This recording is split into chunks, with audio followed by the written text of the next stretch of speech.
우리 찬양을 들을 때 박수 치고도 싶고 일어나고도 싶고 그렇죠. 그 정도로 아주 감동을 받는 찬양인데 너무너무 감사합니다. 오늘 상당히 어수선하죠. 예? 우리 어린이 교회가 지금 따로 어린이관에 가서 예배 드리기 때문에 3040들이 그쪽으로 이제 이동을 했고, 그래서 교회는 조금 빈 듯하고, 그러면서 또 이제 우리가 꼭 해야 할 어떤 그 직원 선거를 위해서 또 해야 할 과정이기 때문에 또 이제 긴 시간을 또 이렇게 잡아먹었고, 여하튼 여러분들에게 거룩한 어떤 그 성령의 분위기를 우리가 또 이렇게 창출하지 못해서 너무 죄송스럽게 생각합니다. 하지만 여러분들 심령마다 우리 성령 하나님이 함께 하심으로 이 예배 시간이야말로 여러분들이 하나님의 보좌로 이끌리는 거룩한 시간이 되기를 간절히 바랍니다. 그냥 제가 너무 반가운 분들이 오늘 또 이 교회를 찾아주셨기 때문에 제가 이름을 호명하고 함께 일어섬 없이 그냥 함께 우리가 아멘으로 좀 환영을 하고 주의 말씀을 증거하도록 하겠습니다. 우리 지난 그 전도회 때 참석했던 우리 김경호 선생님이 계시는데, 우리 김경호 선생님의 부인 되신 우리 조이상님이 오늘 저희 교회를 방문해 주셨고, 그 다음에 우리 안년희 집사님의 남편 되시는 우리 이정희 사장님이 오늘 저희 교회를 방문해 주셨고, 그 다음에 우리 김정현 성도님의 남편 김재신 선생님과 아들 우리 현우분이 저희 교회를 방문해 주셨습니다. 너무너무 감사합니다. 그리고 조진옥 집사님의 친구 황재희 집사님이 오늘 저희 교회를 방문해 주셨습니다. 하나님의 귀한 축복이 이들과 함께하기를 간절히 바라는 마음으로 아멘으로 우리 환영하겠습니다. 아멘. 처음 오신 분들 이 아멘이라고 하는 말이 무슨 말인지 모르죠. 여하튼 여러분들에게 참 여러분들을 진심으로 환영하고 여러분들을 축복한다라고 하는 그러한 의미로 여러분들이 이해하시면 좋을 것 같습니다. 지금 시간 25분 제가 설교해야 할 시간이 얼마 남지 않았어요. 저는 박근환 목사님이 가지고 있는 재주를 가지고 있지 않기 때문에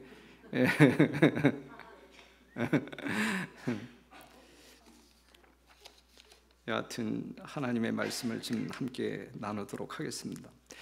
지금 우리가 살고 있는 이 시대는 이렇게 저렇게 스트레스를 참 많이 받는 시대에 살아가고 있어요. 뭐 환경도 그렇고 사회계나 정치계나 경제계를 본다 할지라도 모든 부분에 있어서 스트레스가 아주 우리를 압박하고 있는 그러한 시대에 살아가고 있습니다. 스트레스라고 하는 말은 꽉 조이다라고 하는 의미를 가지고 있는데, 심리학적 유형을 본다고 하게 되면 불안, 좌절, 갈등, 이러한 요인들로 인하여 스트레스가 우리에게 경험되어집니다. 그냥 그림만 보아도 스트레스가 오지 않나요? 그렇죠? 예? 그림만 봐도 예? 우리가 보기만 해도 스트레스인데 이것을 당하는 사람들은 얼마나 스트레스가 심하겠습니까? 스트레스 지수가 있어요. 부부가 사별할 때 이 스트레스가 가장 많다 그래요. 가장 많고, 이혼할 때 73, 부부가 별거할 때 65, 결혼할 때도 스트레스가 있어요. 50. 그 다음에 가족이 질병 가운데 있을 때, 경제 상태가 안 좋을 때 등등, 제가 다양한 부분에서 우리는 스트레스를 경험하고 삽니다. 그런데 우리가 스트레스가 우리 건강에 좋아요, 안 좋아요? 당연히 안 좋죠. 스트레스를 받게 되면 코티솔이라고 하는 호르몬과 카테콜라민이라고 하는 호르몬이 이제 분비가 되어지는데, 이러한 것들이 이제 커다란 질병을 일으킵니다. 뭐 비만이라든지 심혈관계 질환이라든지 뭐 우울증이라든지 알츠하이머, 당뇨, 뭐 그냥 궁극적으로 그냥 결론적으로 이야기한다고 하게 되면 스트레스 많이 받으면 암 걸린다. 암 걸린다.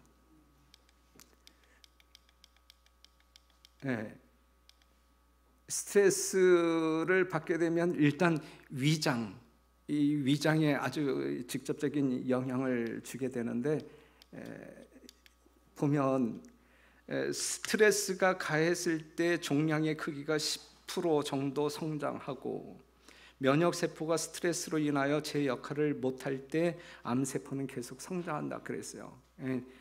여러 가지 스트레스로 인한 질병들이 있지만 궁극적으로는 우리가 암에 걸릴 수 있는 위험성이 커진다라고 하는 사실. 그런데 이제 이 그림을 보게 되면 오늘날 온난화로 인하여 이제 북극의 빙하들이 막 녹고 있잖아요. 이 북극곰이 이제 이 먹이 사냥을 해야 되는데 사냥할 수가 없음으로 말미암아 이제 이 굶주림의 이 환경에 이 강한 스트레스로 인하여 결국은 자기가 낳은 새끼를 잡아먹는 아주 비참한 그러한 어떤 그 사진이 뉴스가 공개되어졌는데, 이것이 2009년도에 찍은 사진이지만 2012년도에도 이제 이러한 어떤 그 사진들이 이제 유튜브에 많이 올라오고 그랬습니다. 스트레스의 어떤 그 극한 상황을 말해주고 있습니다. 이처럼 스트레스가 많고 또한 스트레스로 인한 질병이 난무하는 시대에 우리가 살아가고 있다. 여러분들도 예수 이름으로 신앙생활하고 있는 사람들이지만 여전히 스트레스 가운데 살아가고 있잖아요. 그렇죠? 스트레스 해소를 위하여 여러 가지 방법들을 여러분들이 강구하고 벗어나기 위하여 안간힘을 다 쓰고 있잖아요. 그럼에도 불구하고 우리는 스트레스를 상당히 받습니다. 상당히. 그런데 우리가 받는 모든 스트레스를 한 방에 날릴 수 있는 방법이 이 성경 가운데 있는데, 그것이 무엇일까? 그것이 무엇일까? 그 문제를 오늘 좀 살펴보려고 합니다.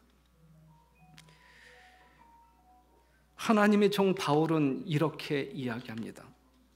빌립보서 3장 1절에 있는 말씀, 정말로 나의 형제들아 주 안에서 뭐하라? 기뻐하라. 너희에게 같은 말을 쓰는 것이 내게는 수고로움이 없고 너희에게는 안전하니라 그랬어요.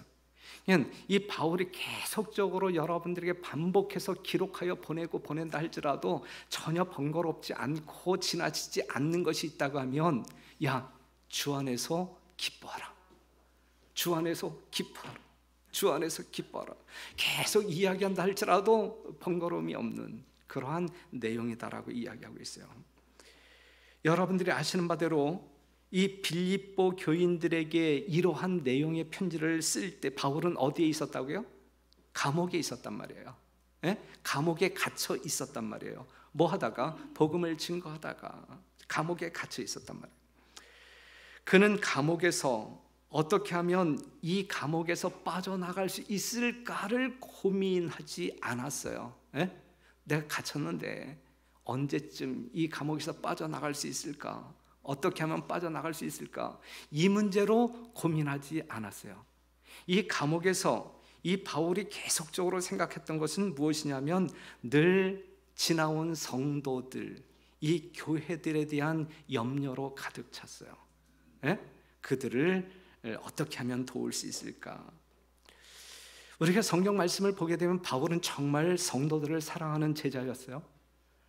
극진히, 성도들을 극진히 사랑하는 제자였음을 우리는 확인할 수 있어요.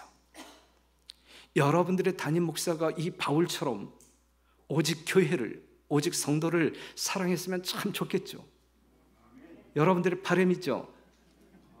제가 그렇게 할까요? 안 할까요? 할 수 없을 거예요. 그러니까 여러분들이 저를 위해서 기도해야 돼요.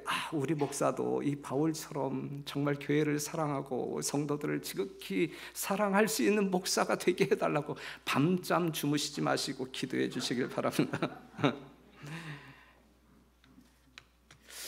이 바울은 선교하면서 엄청난 고통을 경험해요. 그렇죠. 엄청난 박해 속에 엄청난 고통을 경험합니다. 아시는 바대로 고린도서 11장 23절에 있는 말씀을 보면, 저희가 그리스도인의 일꾼이냐 정신없는 말을 하거니와 나도 더욱 그러하도다. 내가 수고를 넘치도록 하고 옥에 갇히기도 더 많이 하고 매도 수없이 맞고 여러 번 죽을 뻔하였다. 매도 수없이 맞고, 그 다음에 여러 번 죽을 뻔했고, 유대인들에게 40에 한한 감한 매를 5번 곤장 맞았고, 3번 태장으로 맞고, 1번 돌로 맞고, 3번 파선하는데 일주야를 기품에서 지냈으며, 여러 번 여행에 강의 위험과 강도의 위험과 동족의 위험과 이방인의 위험과 시내의 위험과 광야의 위험과 바다의 위험과 거짓 형제 중의 위험을 당하고, 또 수고하며 애쓰고 여러 번 자지 못하고 줄이며 목마르고 여러 번 굶고 춥고 헐벗었노라. 이외의 일은 고사하고 오히려 날마다 내 속에 눌리는 일이 있으니 곧 모든 교회를 위하는 염려하는 것이라 그랬거든요. 지금 바울이 예수님의 이름 때문에, 또한 사람들을 살리는 그 사역을 하다가 이 엄청난, 우리가 결코 상상할 수도 없는, 그냥 기록에 남아 있으니까 그랬나 보다 이렇게 이해할 수 있는 그러한 엄청난 내용들이 성경에 기록되었단 말이죠. 그런데 이러한 고통을 경험한 이러한 현실이, 이러한 일들이 바울에게 스트레스가 되었을까? 이러한 일들이 바울에게 스트레스가 되었을까? 하지만 그에게는 스트레스가 없었다라고 성경적으로 말할 수 있어요. 왜냐하면 이 바울은 몸은 죽여도 영혼은 능히 죽이지 못하는 자들을 두려워하지 말고 오직 몸과 영혼을 능히 지옥에 멸하시는 자를 두려워하라. 이 바울의 신앙적인 자세가 결코 사람들을 두려워하지 않는 거예요. 오직 하나님과 깊은 관계 속에서 그의 일생을 지금 살아가고 있는데, 하나님이 어떤 분인지 분명히 알고 그분만을 의지하는 삶을 살았단 말이에요. 바울의 삶을 보면 육체는 고통하고 있지만, 육체는 말할 수 없는, 우리가 상상할 수 없는 고통을 경험하고 있지만 그의 심령은 기쁨이 충만했다. 이거 여러분 경험해 보셨어요? 육체는 상당히 고통스러운데 이 내적인 심령은 상당히 어떤 행복에, 이 기쁨에 젖어 있는 여러분 자신을 경험해 본 적 있으시나요? 바울은 지금 그러한 경험을 하고 있는 것이거든요. 이것이 그리스도인의 삶이다. 세상 사람들이 결코 이해할 수 없는, 세상 사람들이 결코 이해할 수 없는 아주 신비스러운 그리스도인의 삶이다. 이것이 바울의 삶이었다 이거예요. 그런데 이것이 바울의 삶이어야만 하느냐 이거죠. 우리와는 상관없는 삶이어야 되느냐 이거죠. 아니죠. 바울이 이렇게 생애했다고 하면 우리도 이러한 삶을 살 수 있다는 이야기죠. 그렇죠? 바울이 그러한 믿음을, 바울이 가진 믿음을 우리가 소유했다고 하면, 바울이 관계한 하나님이 오늘 우리의 하나님이시라고 하면, 우리도 바울과 동일한, 정말 육체는 고통하지만, 내가 여러 가지 질병에 걸려서 고통하고 있지만 내 심령에는 하늘의 위로와 평안을 경험하는, 스트레스가 전혀 없는 그러한 생애를 살 수 있다 이거죠. 이건 세상 사람들이, 하나님을 모르는 사람들이 결코 이해할 수 없는 그러한 특이사항이에요. 그렇죠? 이건 영적으로나 이해할 수 있는 특이사항이다. 하지만 그러한 특이사항들을 우리는 지니고 사는 사람들이어야 된다라고 하는 사실이죠. 그 중세 종교 암흑 시기 때 이제 수많은 종교 개혁자들이 일어나서 이 교황청을 반대하여 이 개혁을 일으킬 때 수많은 하나님의 종들이 이제 순교장에 끌려 나아갔잖아요. 이때에 이 열광적인 법왕당의 한 지도자가 이러한 기록을 남겨요. 이러한 기록을 남기는데, 두 사람은 다 같이 최후의 순간까지, 마지막 순간까지 변함없이 확고한 마음을 가지고 있었다. 그들은 화형을 받기 위하여 나아가기를 마치 혼인잔치에 나아가는 것과 같이 하였다 그랬어요. 이게 누구냐면 후스와 제롬이에요. 종교개혁자 후스라고 하는 사람과 이 제롬이 이제 화형당한 그 광경을 지켜본 이 교황청의 한 지도자가 이러한 기록을 남긴 거예요. 혼인잔치에 나아가는 것과 같이 화형장에 나아가는 거예요. 이해할 수 있어요, 여러분? 그들은 아무런 고통의 부르짖음도 바라지 않았다. 불길이 일어날 때에 그들은 찬미를 부르기 시작하였는데 그 불길의 기세도 그들이 부르는 노래를 그치게 할 수 없는 듯 하였다 그랬어요. 마지막 숨이 끊어지는 그 순간까지 그들은 찬미를 부르면서 불태움을 받았다, 이것이죠. 여러분, 이 뜨거운 불길 속에서 얼마나 스트레스가 심했겠어요. 하지만 이 후스와 제롬의 이 경험 가운데 스트레스가 있는 거예요, 없는 거예요? 없는 거예요, 없는 거예요. 이걸 신비스러운 삶이다. 예? 예. 그래서 고린도서 11장 28절 또다시 이제 바울의 이야기를 한다고 하면 이외에 그 위에서 상기한 여러 가지 어떤 그 곤란한 일들, 어떤 그 힘든 일들, 그러한 일은 고사하고 오히려 날마다 내 속에 눌리는 일이 있으니 곧 모든 교회를 위하여 염려하는 것이라 그랬어요.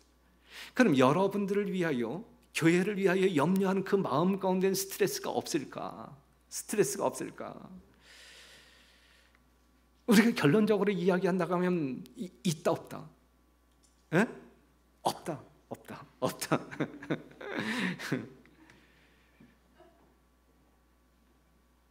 그에게는 스트레스가 없었던 것 같았다. 그러한 고통 속에서도 기쁨이 충만했기 때문에 그래요. 자, 이 기록을 여러분들에게 소개할게요. 바울과 실라가 빌립보 감옥에서 밤중에 하나님께 찬미하고 기도할 때, 감옥에 갇힌 거예요. 매 맞고 감옥에 갇혔단 말이에요. 그런데 그들은 이 감옥 안에서 찬미하고 있었단 말이죠. 그들의 마음을 가득 채운 것은 이 기쁨이었다.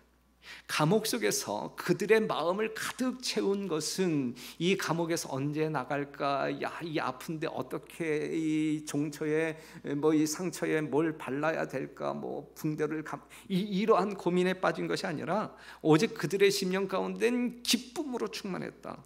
그리스도께서 그들 곁에 계셨으면, 이제 중요한 말이죠. 예? 그리스도께서 그들 곁에 계셨으며 그분의 임재의 빛은 하늘 궁정의 영광으로 어두움을 밝혔다. 로마에서 바울은 복음이 널리 전파되는 것을 보고는 자기가 착고를 찾고 있다는 것도 있고 이렇게 기록했다. 이렇게 그냥 복음이 더 확산되고 있다라는, 한 영혼이 지금 교회 안으로 들어오고 있다라는, 예? 오늘 이 교회에 새로운 영혼이 손님으로 왔다라는 이러한 소식을 들은 이 바울이 하는 것이 뭐냐면 그냥 그 마음 가운데 그 소식 자체가 그의 심령 가운데 무한한 기쁨이라 이게. 그러면서 이렇게 기록하고 있는 거예요. 내가 기뻐하고 또한 기뻐하리라. 그리스도께서 산상에 사신 바로 그 말씀이 핍박을 받고 있는 빌립보 교회에 보낸 바울의 기별 가운데서 주 안에서 항상 기뻐하라, 내가 다시 말하노니 기뻐하라는 말로 울려 퍼지고 있다 그랬어요. 사랑하는 성도 여러분, 그는 항상 뭐 하는 자였어요? 예? 기뻐하는 자였어요. 그렇기 때문에 성도들에게, 빌립보 교인들에게, 데살로니가 교인들에게 항상 기뻐하라라고 이야기하고 있는 것이거든요. 그렇죠? 그런데 그의 기쁨의 근원이 뭐냐 이거예요. 그의 기쁨의 근원이 하나님과 관계되어졌고 하나님의 선교 영역이 확대되어지는, 하나님의 뜻이 이루어지는 그것을 몸소 체험했을 때 남들이 전혀 이해할 수 없는 기쁨의 삶을 그는 누렸다라고 하는 사실이죠.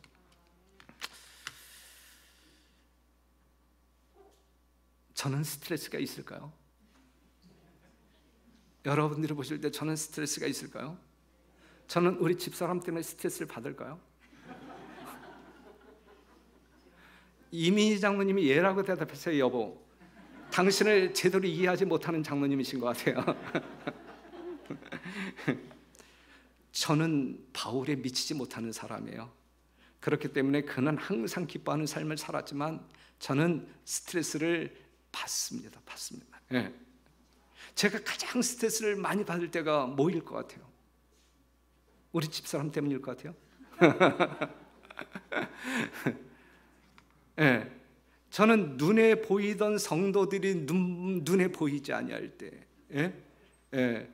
우리 저녁 예배에 나와야 할 영혼들이 나오지 아니할 때, 오늘 이 안식일에 보여야 할 영혼들이 보이지 아니할 때 진짜 스트레스 많이 받아요. 예.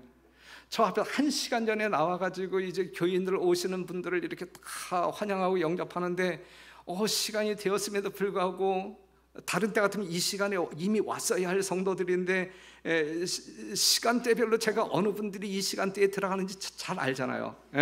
잘 알잖아요. 근데 그 시간대에 그 사람이 안 보이게 되면 야, 이분이 또 오늘 또 무슨 일이 있어서 교회 못 나오시고 어디 아프신가, 이러한 고민 때문에 스트레스를 받아요.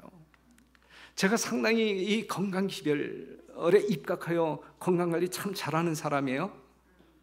아시죠? 예, 저는 아주 철저한데, 그런데 지난번에 건강검진 받았는데 뭐 여기저기 문제가 있어요.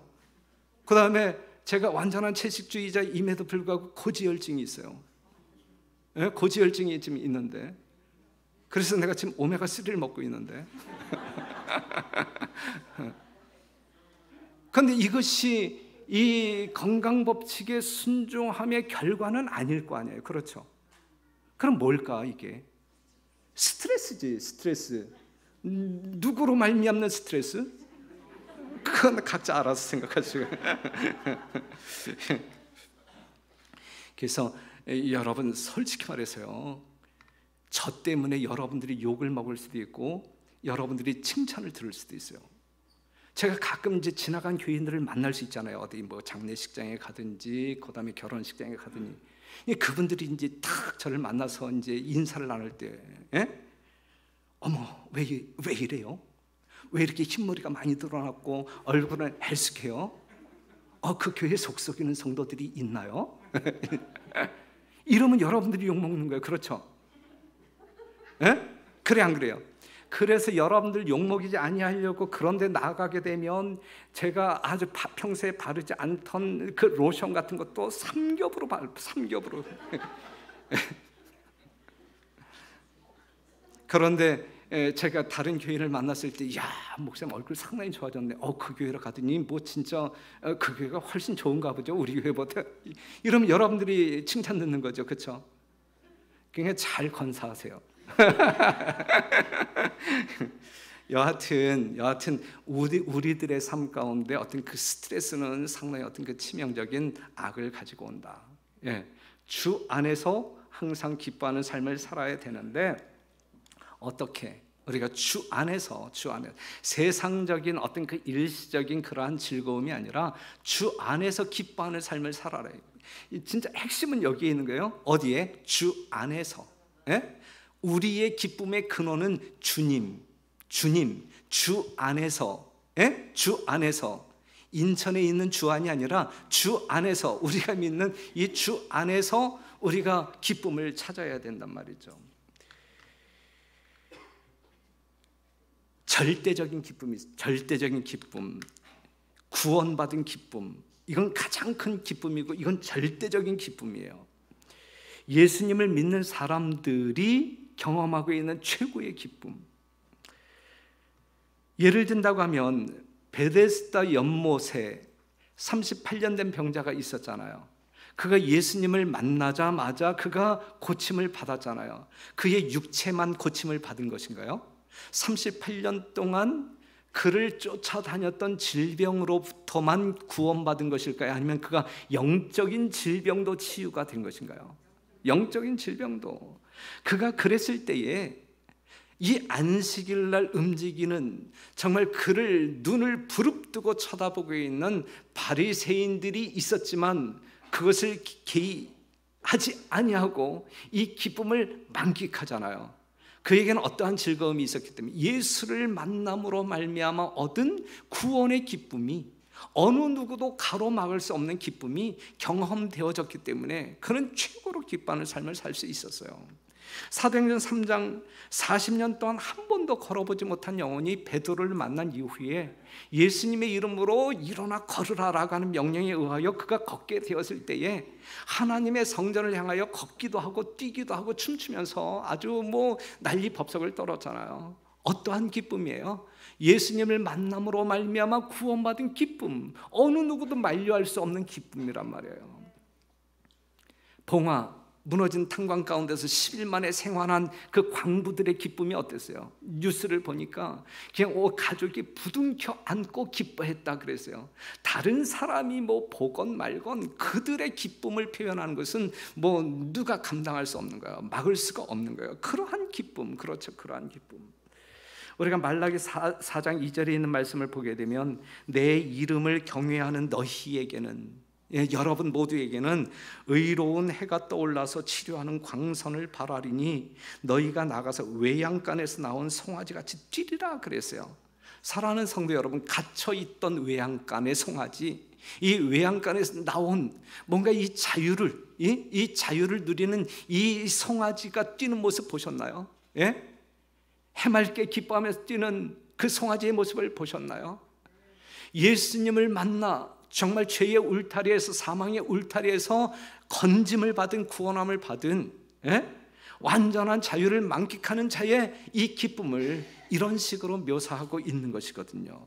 사랑하는 여러분, 오늘 저와 여러분의 심령 가운데 이러한 기쁨이 충만히 자리 잡게 되기를 간절히 바랍니다.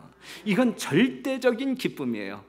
예수 믿었더니 내가 죄에서 노임받고 영생 얻고 하늘을 소망 가운데 두고 있다라는 이 자체, 이 놀라운 축복은 세상 어느 누구도 줄 수 없는 절대적인 기쁨이에요. 이러한 기쁨을 경험한 사람들은 후스와 제롬처럼 우리가 불구덩이에 들어가 순교를 당한다 할지라도 마지막 순간까지 이 기쁨을 잃어버리지 아니한단 말입니다. 우리 공동교회 모든 성도들의 기쁨이 여러분들이 이 세상에서 얻는 어떤 그 일시적인 유익으로 말미암아 경험되어지는 기쁨이 아닌 이 기본적인 절대적인 기쁨이 여러분들 삶 가운데 있게 되기를 간절히 바랍니다. 또한 이 주께서 나와 동행하시고 계시다. 지금 이 순간에도, 내가 지금 어려운 환경 가운데 있음에도 불구하고 지금 우리 주님이 나와 함께 계시다라는 사실을 믿는 사람들에게 있어서는 스트레스 대신에 염려, 걱정 대신에 기쁨이 있을까요, 없을까요? 있다 이거예요. 있다. 우리가 누가복음 9장 5절에 있는 말씀을 보게 되면 베드로가 예수께 고하되 랍비여, 우리가 여기 있는 것이 좋사오니 우리가 초막 셋을 짓되 하나는 주를 위하여, 하나는 모세를 위하여, 하나는 엘리야를 위하여 하사이다 하니 그랬거든요. 변화산의 경험이에요. 이 베드로와 그의 동료 야고보, 요한이 이제 예수님과 함께 올라갔을 때 예수님이 변화되고 모세와 엘리야가 나타나서 이제, 하지만 그들은 뭐 하고 있었는데? 잠자고 있었는데, 그런데 이제 이들이 떠날 때쯤에 이제 비몽사몽간에 눈이 떴는데 그 놀라운 광경을 보잖아요. 그게 너무너무 좋은 거야. 하나님의 영광의 임재를 이렇게 아주 그냥 이렇게 비몽사몽간에 그냥 개심치레한 눈으로 보았음에도 불구하고 그것이 너무 좋은 거예요. 너무 좋은 거예요. 그랬을 때에 모든 거 다 잊어버리고, 우리 집은 없어도 좋으니까 모세를 위하여, 엘리야를 위하여, 당신을 위하여 초막 셋을 지을 테니까 우리가 여기에 있는 것이 좋사오니라고 이제 부르짖고 있는 것 아닙니까? 우리가 이제 다른 각도에서 볼 때는 뭐 참 이기적인 놈들이다 이제 이렇게 욕을 하는 장면이기는 하지만, 그런데 사랑하는 성도 여러분, 한번 그냥 오늘 그냥 이러한 시각에서 한번 생각해봐요. 그 변화산에서 예수님과 함께 있었던 그들은 이곳이 좋사오니 너무 기쁨 가운데 이제 탄성을 질러댄단 말이에요. 그런데 그 산기슭 아래에 있는 다른 9명의 제자들은 뭐 하고 있었어요? 어떤 아버지가 데리고 온 그 아들 환자를 고치기 위하여 난리 법석을 떨지만 결국은 고치지 못하는 아주 강한 스트레스 가운데 있잖아요. 그렇죠? 뭘 말해주고 있는 거예요? 예수님이 함께하는 사람들에게 말할 수 없는 기쁨이 있다는 이야기예요. 예수님이 함께 계시면, 하나님의 은혜와 영광이 함께 계시면 너무너무 좋아서 우리는 이곳을 떠나기 싫다, 그냥 이곳에 있었으면 좋겠다라고 하는 부르짖음이 자연 발생적으로 나오는 것이거든요. 이러한 기쁨을 우리가 매일의 삶 가운데서 경험하기 위해서는 예수님이 우리와 지금 함께 하고 계시다라고 하는 사실을 믿음의 안목으로 우리가 의심치 말아야 된다라고 하는 사실이죠. 열왕기하 6장 13절에 있는 말씀을 보면 이제 그 게하시와 엘리, 이야기. 참, 왕이 가로되 너희는 가서 엘리사가 어디 있나 보라. 내가 보내어 잡으리라. 혹이 왕에게 고하여 가로되 엘리사가 도단에 있나이다. 왕이 이에 말과 병거와 많은 군사를 보내매 저희가 밤에 가서 그 성을 에워쌌더라.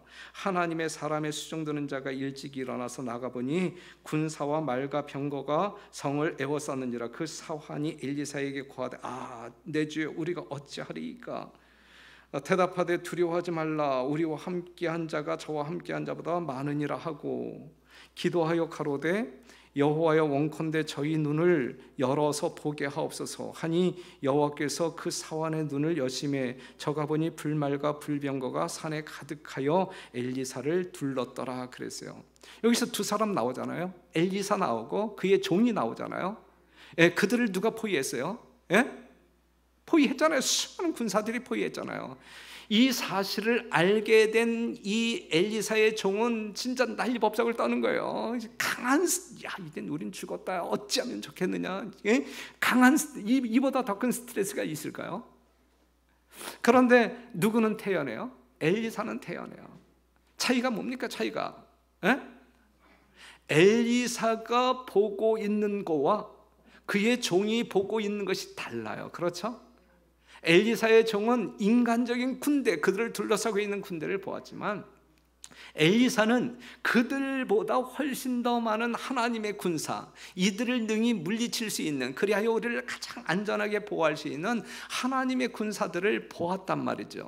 그랬을 때에 엘리사는 기쁨 충만, 아무 스트레스가 없는 평안함이 있었고, 인간적인 안목으로 인간적인 여러 가지 근심 걱정거리를 바라보고 있었던 그 종은 강한 스트레스, 이 사람 살려 주어서도 암에 걸려 죽었을 거예요. 그렇죠? 강한 스트레스를 받게 되었단 말이죠. 그래서 오늘 우리들에게 이렇게 이야기해요. 각 시대에, 지금 이 시대에 여러분들에게 천사들은 그리스도의 신실한 제자들 곁에 있어 왔다. 늘 옆에 있어 왔다. 늘 옆에 있어 왔다. 악의 대연합 세력이 이기고자 모든 사람을 대항하여 정렬하고 있으나 그리스도께서는 보이지 아니하는 존재들 곧 하나님을 사랑하는 모든 사람을 구출하기 위하여 그들 주위에 진치고 있는 하늘 군대를 우리가 바라보기를 원하신다 그랬어요. 사랑하는 여러분, 바라보아야 할 것을 바라보시라고요.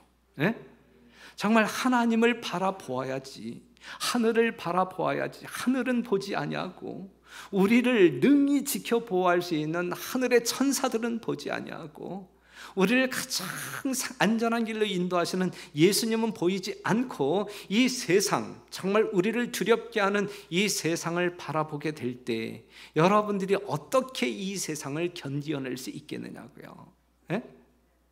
사랑하는 성도 여러분, 우리 하나님을 바라보는, 또한 우리를 지켜 보호하시는 하나님의 천사들이 늘 우리와 함께 있음을 우리가 믿음의 눈으로 바라봄으로 말미암아 여러분들 심령 가운데 있는 세상적인 근심과 걱정과 염려를 제하시는, 그리하여 항상 기뻐하라, 이 하나님의 명령에 합당한 생애를 사시게 되기를 간절히 바랍니다. 우리 예수님께서는 히브리서 12장 2절에 있는 말씀을 보게 되면 십자가의 수많은 고통, 정말 최고의 고통을 어떻게 감내하셨느냐 이거예요. 어떻게 감내하셨느냐. 믿음의 주요 또 온전케 하시는 이인 예수를 바라보자. 저는 그 앞에 있는 즐거움을 위하여 십자가를 참으사 그랬어요. 앞에 있는 즐거움을 위하여 십자가를 참으사. 그 앞에 있는 즐거움이 누구예요? 바로 예수님의 보혈의 공로로 말미암아 오늘 이 자리에 앉아 계신 여러분들을 미리 봄으로 말미암아 그 십자가를 참으셨다라고 하는 사실이죠. 여러분들 오늘날 정말 현실 속에서 물리적으로 경험하고 있는 여러 가지 어려운 난제들, 시련 내지 고통, 어떤 분들은 여러 가지 뭐 자녀 문제로, 또한 경제적인 문제로, 또한 질병 문제로 고통하고 있는 사람들이 다 있잖아요. 제가 알잖아요. 그렇죠. 하지만 우리가 그 모든 것들을 능히 견디어낼 수 있는, 그러한 환경을 능가할 수 있는 우리 비법이 있잖아요. 그것은 주 안에 있을 때, 예수님 안에 있을 때 우리는 그것을 견뎌낼 수 있단 말이에요. 그렇죠? 그렇기 때문에 요한복음 14장 1절에서 3절에 있는 말씀을 보면 너희는 마음에 근심하지 말라 하나님을 믿으니 또 나를 믿으라 그랬어요. 나를 믿으라 그랬어요. 그렇게 말씀하시는 예수님께서는 뭐 하시겠다라고 이야기하고 있는 거예요? 3절에 있는 말씀을 보게 되면 내가 다시 오겠다.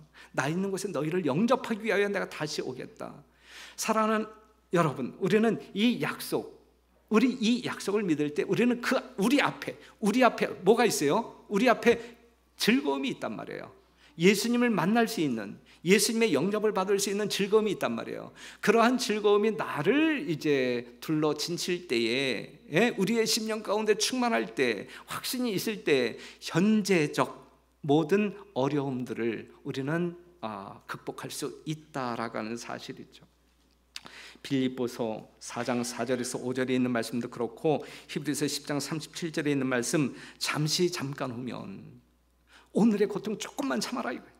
잠시 잠깐 오면 오실 이가 오시리니 지체하지 아니하리라. 오직 나의 의인은 믿음으로 말미암아 살리라. 또한 뒤로 물러가면 내 마음이 저를 기뻐하지 아니하리라 하셨느니라 그랬어요. 여러분, 우리는 앞에 있는 즐거움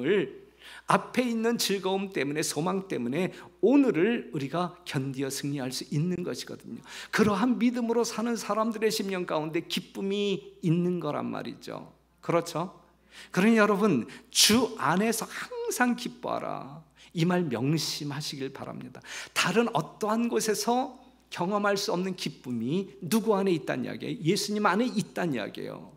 예수님을 만남으로 말미암아, 믿음으로 말미암아 영원한 세계에 대한 보장받는 이 구원의 기쁨을, 이 절대적인 기쁨으로 여러분들이 경험하게 되시기를 바라고, 우리를 구원하신 예수님이 세상 끝날까지 우리와 동행하시며 지켜주시겠다라고 말씀하고 있잖아요. 그 믿음 놓지 말게 되시기를 바라고, 또한 우리 앞에 있는 즐거움, 예수님의 재림에 대한 약속을 분명히 믿는, 그리하여 소망 가운데 사는 그러한 삶 속에서 여러분들이 기쁨을 잃어버리지 않게 되기를 바랍니다. 그래서 버나드라고 하는 사람이 이러한 찬미 가사를 썼잖아요. 구주를 생각만 해도 내 마음이 기쁘니 그 얼굴 친히 뵐 때야 내 기쁨 어떠리. 지금 우리가 예수를 생각만 해도 내 심령 가운데 기쁜데, 여러분들 심령 가운데 기쁨이 있어요? 그러한 기쁨이 있는데 우리가 예수님을 친히 뵐 때 얼마나 더 기쁘겠느냐 이거예요. 미래적인 소망이 있죠. 그렇죠? 이 세상 좋은 음악을 다 들어보아도 주 이름보다 좋은 것 또다시 없겠네. 사단은 그가 하나님의 자녀들을 불신과 낭만 가운데 빠지게 할 수 있을 때에 크게 기뻐한다 그랬어요. 사단은 언제나 신앙생애가 우울한 생애가 되게 하려고 애쓴다 그랬어요. 우울한 생애가 되도록 애쓴다. 여러분들이 이 안식일 교회, 이 공릉동에 있는 우리 교회를 드나들 때에 여러분들이 방긋방긋하지 아니하면 세상 사람들에게 하나님이 욕먹어요. 뭐 예수 믿는 사람들이 저래? 구원 얻어 따라가는 사람들이 왜 저래? 왜 이렇게 맨날 우중충하고 뭔가 슬픔이 뭐 서리에 있어? 이렇게 될 때 우리는 하나님을 증거하지 못해요. 사단은 그것을 노리는 거예요. 사람이 염려하는 게 뭐예요? 30%의 염려가 지나간 일들 때문에 염려, 그 다음에 걱정 안 해도 될 일로 12%가, 그 다음에 불확실한 일 때문에 괜히 염려, 그 다음에 어쩔 수 없는 일 때문에 염려, 그 다음에 가장 많은 프로테지가 뭐냐면 없는 일. 그냥 헛된 염려 속에 우리가 빠져서 스트레스 받고 괜히 서둘러서 늙어지고 있는 것이거든요. 그래서 그러므로 내일 일을 뭐하지 말라? 염려하지 말라. 잠언 27장 1절, 너는 내일 일을 자랑하지 말라 그랬어요. 내일 일을 염려하는 것도 잘못된 것이고, 내일 일을 자랑하는 것도 잘못된 것이고, 예수 믿지 않는 사람들이 하는 일이에요. 그렇죠? 내일을 염려하는 사람도 자랑하는 사람도 예수님을 믿지 않는 사람들이다. 내일을 염려하는 날도 자랑하는 날도 아닌 내일이라고 하는 시간은 염려할 시간도 아니고 자랑할 시간도 아니고 뭐 하는 시간이에요? 우리 주님 오시는 날이에요. 내일은 우리 주님 오시는 날. 그래서 마태복음 11장 28절 수고하고 무거운 짐진 자들아 다 내게로 오라 내가 너희를 쉬게 하리라 그랬어요. 그러면서 다시 정말로 나의 형제들아 주 안에서 기뻐하라. 데살로니가서 5장 16절 항상 뭐하라? 기뻐하라. 이 하나님의 명령, 하나님의 명령이에요. 여러분들이 경험해야 할 일이에요. 그렇죠? 여러분들이 정말 예수 믿는 모든 사람들이 경험해야 할 일이 그냥 항상 기뻐하는 삶을 살기 위해서는 우리가 늘 주 안에 있어야 돼. 내가 늘 주 안에 있는지 주 밖에 있는지 늘 점검하고 살아야 된단 말이죠. 우리가 주 밖에 있을 때는 이 스트레스에 사로잡히게 되는 것이고 우리가 주 안에 있는 확고한 믿음을 가지고 생각하게 될 때에 우리는 절대적인 기쁨 가운데 살아갈 수 있는 것이거든요. 우리 공동동교회 모든 성도들의 삶 가운데 기쁨 충만한 삶이